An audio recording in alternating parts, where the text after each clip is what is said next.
Seguimos en Desayunos Informales, ya vamos a recibir a nuestro siguiente invitado.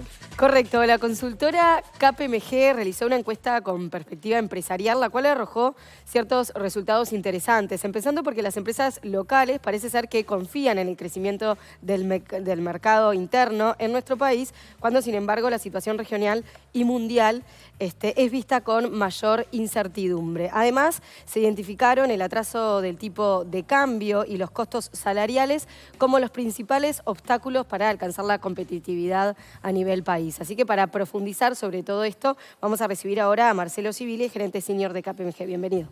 Muchas gracias, buen día, gracias por la invitación. Bueno, Marcelo, Bienvenido. ¿Cuáles son los principales objetivos que se marcó esta encuesta y qué resultados podemos distinguir? Bien, esta es una encuesta que KPMG realiza recurrentemente todos los años. De hecho, hace 27 años que venimos llevando a cabo este relevamiento. 1996 fue el primer año.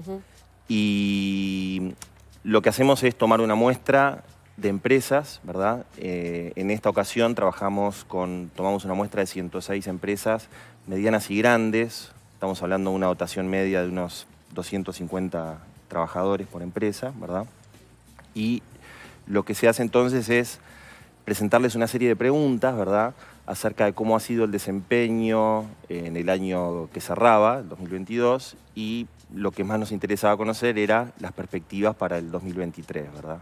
Entonces es una encuesta de perspectivas empresariales donde se pregunta acerca de distintos temas vinculados al negocio de la empresa, ya sea como nivel de ventas, inversiones, empleo, percepción de clima de negocios, y bueno, después algunas preguntas más vinculadas a coyuntura específica que van variando año tras año, ¿verdad? Entonces, esa es la estructura del estudio que hacemos todos los años. Y bueno, este año hemos trabajado con relevamiento, recolectamos los datos entre fines de noviembre y mediados de diciembre del año 2022.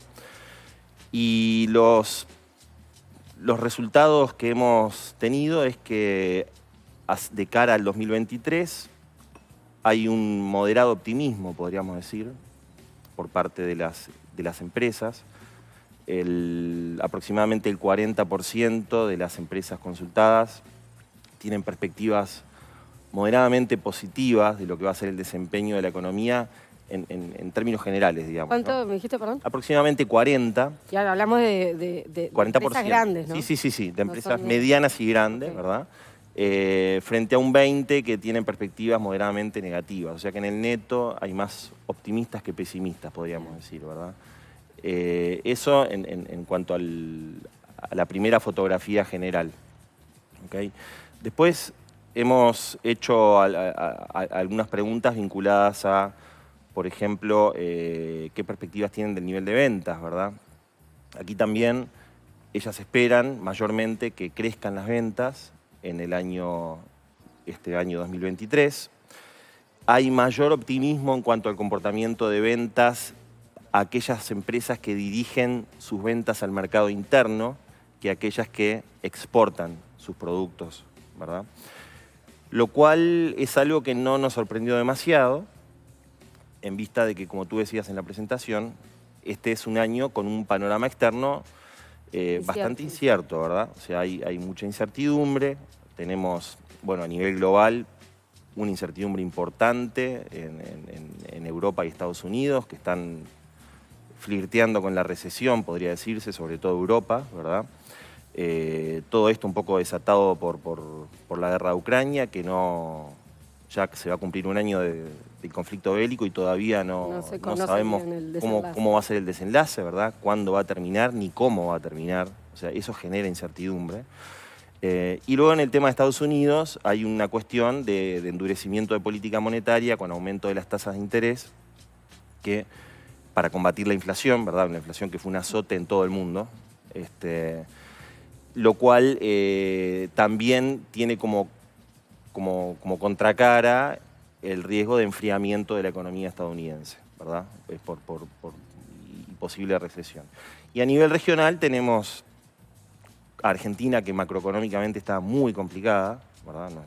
No es nuevo esto que digo. Y Brasil, que políticamente está complicado, amén de que a nivel económico está creciendo poco también Brasil.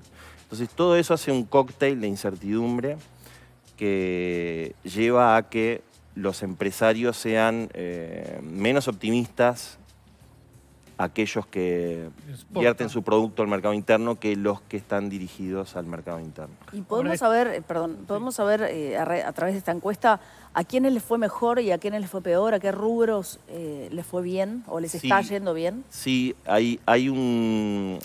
Ahora, esto, hay una pregunta vinculada a cómo les ha ido en el año que cerró, claro, ¿verdad? Que tiene que ver con la rentabilidad, concretamente.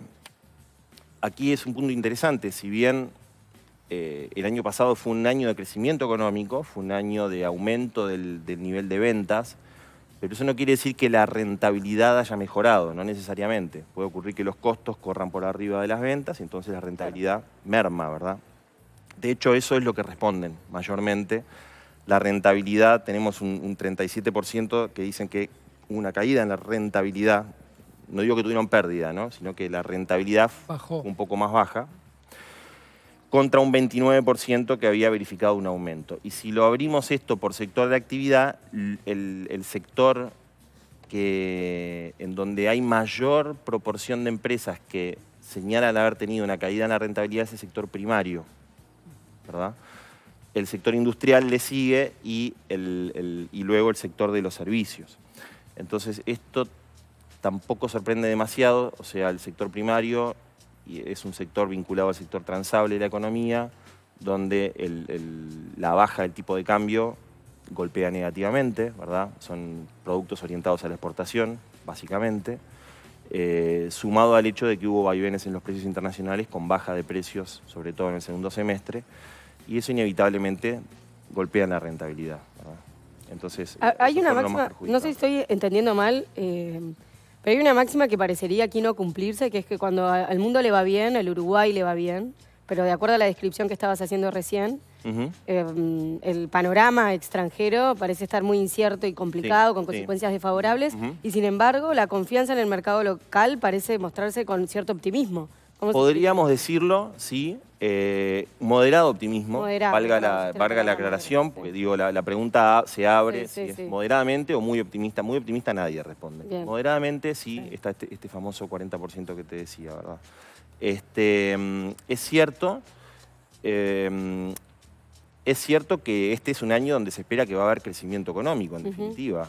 O sea, eso va un poco de la mano con ese moderado optimismo. Va a ser un crecimiento económico más bajo que lo que tuvimos en los 2 años previos, que en realidad decir que fue crecimiento es un poco tramposo, porque hubo mucho efecto rebote estadístico luego de la caída brutal que tuvimos en 2020 por la pandemia. Entonces, yo diría que este año 2023 es el primer año donde ya queda totalmente limpio ese rebote estadístico, ya queda eliminado y ahora es crecimiento puro y duro, por decirlo de algún modo.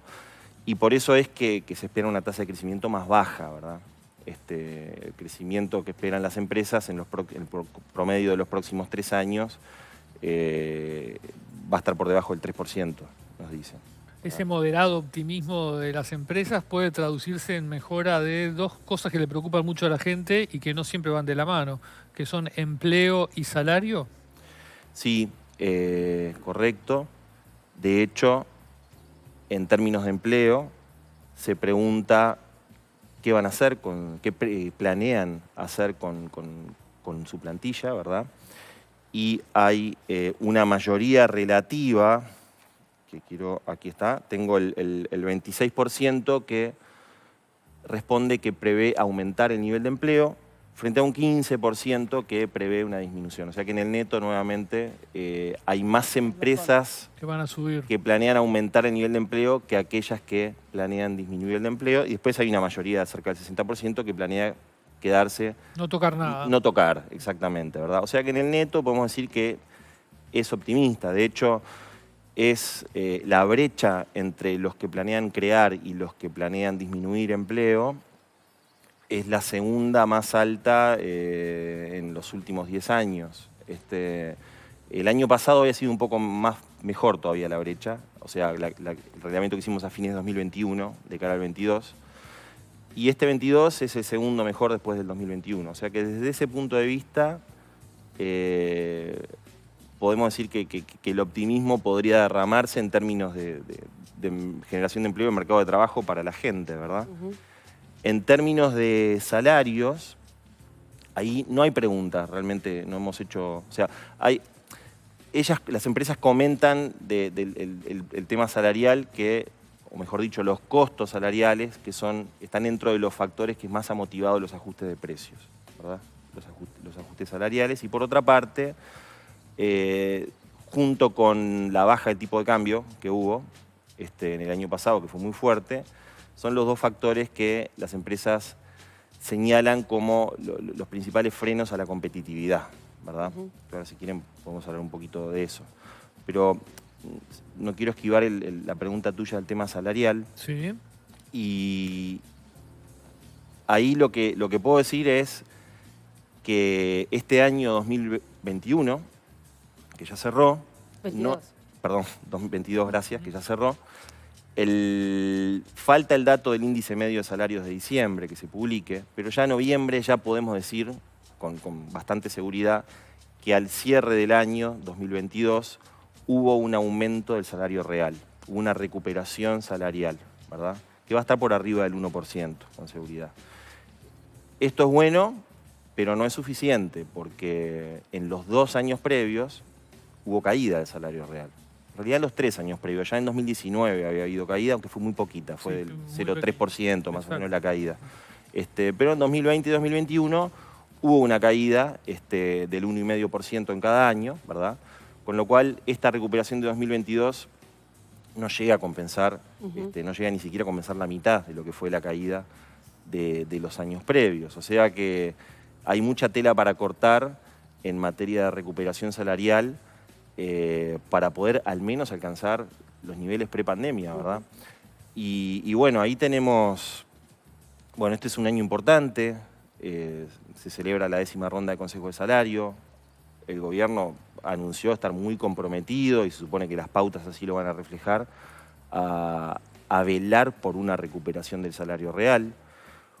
Otro tema importante es que el mercado de trabajo continúe dinámico, o sea que la demanda de trabajo continúe creciendo, porque eso presiona al alza los precios del trabajo, que es el salario nominal en definitiva, ¿verdad? Y por último, y no menos importante, tal vez hasta más importante, está el tema de la inflación, ¿verdad? Porque el salario real se mide como el cociente entre el salario nominal y el nivel de precios. O sea, si crece el salario, de nada sirve en términos de poder adquisitivo si los precios corren a mayor velocidad. Entonces, bueno, ahí hay un tema, ¿verdad?, con la inflación. Las empresas en la encuesta que hicimos, casi el 100% espera que la inflación, o el 100% espera que la inflación va a estar por arriba del 6%, que es el techo de la meta del Banco Central, o sea, no se va a cumplir este año con la meta. Ya no se cumplió el año pasado. Hace claro. tiempo que ya viene sin cumplirse, ¿verdad? Los analistas privados pensamos lo mismo, que este año no se va a cumplir. Y básicamente esperan que la inflación va a estar entre el 6 y el 10%, digamos. Hay un porcentaje relativo que piensa más que va a estar entre el 8 y el 10%. Incluso las empresas son un poquito menos optimistas que los analistas económicos en cuanto a lo que va a ser la inflación al cierre del 2023, ¿verdad? Entonces es importante que la inflación ceda. ¿Y qué pasa eso es importante para que los salarios reales se recuperen más aún, ¿verdad? ¿Qué va a pasar en este 2023 con la evolución del dólar, que ahora estamos a la baja, particularmente este último mes? Fue un mojón, ¿no?, en el tema de cuánto bajó el dólar. Y también vinculada a las acciones que puede hacer el gobierno para atender el asunto del atraso cambiario sin lesionar o sin empeorar el tema de la inflación, ¿no? Esto es un gran desafío, la jugada. Es todo un tema el del dólar. Lo cierto es que cada cual tiene su dólar preferido o su dólar de equilibrio, por decirlo de algún modo, ¿verdad? Y cada uno tiene un valor distinto. Pero el precio del dólar es uno solo.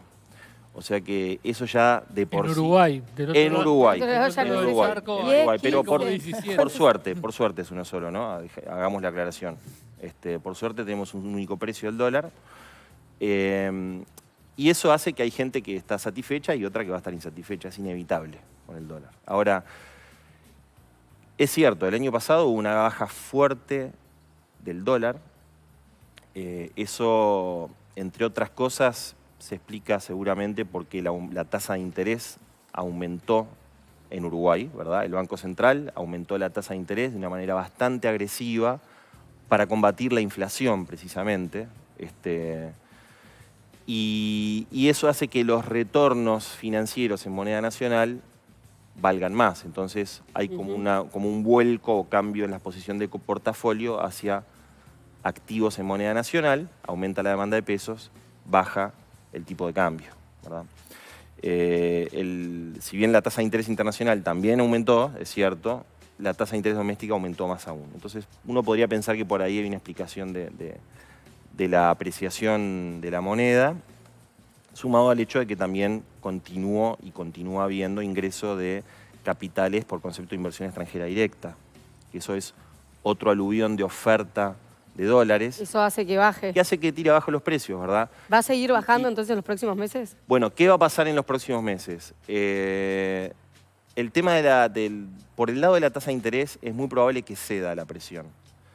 Es bastante probable, me animo a pensar, que el Banco Central va a hacer un impasse probablemente en el proceso de ajuste al alza de la tasa de interés. La tasa de inflación, por suerte, ha bajado en los últimos 3 meses, tuvo una baja interesante, ¿verdad? Estábamos casi en 10% y estamos en 8,3%, y va a seguir bajando y va a converger por lo menos al 7%. Yo diría que en los próximos 2-3 meses probablemente ya estemos cerca del 7%. Y eso resta presión para que el Banco Central continúe subiendo la tasa de interés con las contraindicaciones que eso tiene, ¿no? En términos de excesiva apreciación de la moneda que daña la competitividad del sector exportador. Entonces, ese impasse probablemente redunde también en un impasse en el proceso de la baja del tipo de cambio. Las expectativas son de que el tipo de cambio va a subir. Tanto de los empresarios, en mediana andan cerca del 43% el valor del dólar al cierre de este año, de los empresarios, como de los analistas económicos que piensan que va a andar un poco por debajo, cerca del 42% en mediana. Dicho ¿Cuándo? esto, ¿Hacia fin de año? al fin de este año, sí. Dicho lo cual, el tipo de cambio es una variable muy volátil, ¿verdad? Que todos lo sabemos. Es arriesgado. Es difícil pronosticar un valor puntual de tipo de cambio. No existe economista, siempre digo, desde el premio Nobel más capo hasta abajo, que no haya sucumbido a una proyección fallida del tipo de cambio nominal. Bien. Así que, sí. No. Corté el final de la frase. No, básicamente era eso. Entonces, el mensaje es que, ¿qué ocurre? La gente tiene una propensión siempre, incluyendo a los analistas, a prever un aumento del tipo de cambio. Es histórico esto, ¿verdad? Por eso un poco estas proyecciones de 42, 43 pesos a fin de año. ¿Va a terminar en ese valor? Puede que sí, puede que no. O sea, capaz que suena poco profesional tal vez que lo diga así, pero realmente es lo que siento. Digo, son muchos los factores que inciden en el mercado cambiario. Es un mercado de poca profundidad, ¿verdad? Entonces, muchos variables que impactan tanto en la oferta como en la demanda están constantemente jugando y moviendo las curvas de oferta y demanda hacia arriba o hacia abajo, y eso hace que sea lo más incierto de todo, pronosticar tipo de cambio en nuestra economía. ¿Los empresarios entienden que estamos en un periodo de atraso cambiario? Los empresarios entienden que el tipo de cambio, mayormente, entienden que está rezagado. Sí, que el tipo de cambio debería estar, nominal, ¿verdad? Debería estar más alto para que haga juego con los niveles de rentabilidad aceptables que pretenden la mayoría de las empresas y sobre todo las empresas exportadoras, ¿no? Repito, cada cual tiene su tipo de cambio preferido. Entonces sí, hay como una preocupación de rezago en el tipo de cambio que daña al sector exportador y eso puede dañar por consiguiente al nivel de actividad en la medida que, bueno, si baja mucho la rentabilidad, baja la actividad económica y por lo tanto eso puede terminar dañando el desempeño económico a nivel general. Una apreciación excesiva de la moneda, ¿verdad? Ese temor está, es cierto. Muy bien, seguramente conversemos más sobre todos estos asuntos, a ver cómo evolucionan en lo correr de todo el año. Marcelo Civile, gerente senior de KPMG, muchas gracias por este tiempo. Gracias a ustedes. Muy amable, Muchas gracias. por haber venido.